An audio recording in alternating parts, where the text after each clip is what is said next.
நிரந்தர அடிப்படையில்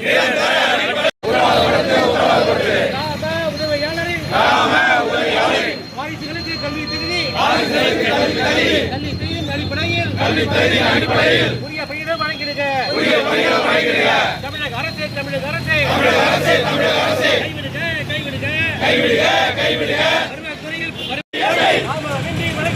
தாமதமின்றி வழங்கிடுக.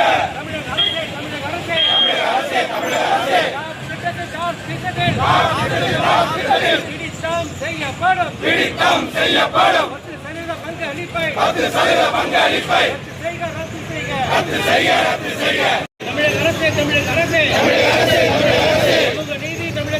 சமூக நீதி தமிழக அரசே நியாயம் தானா அடிப்படையில் பணி வழங்காது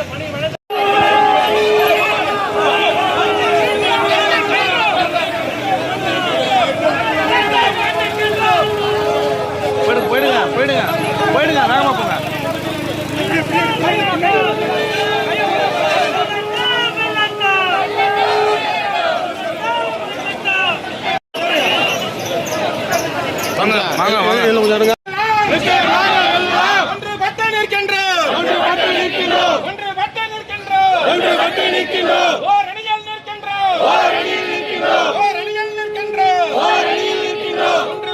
சங்கம் தோற்றதா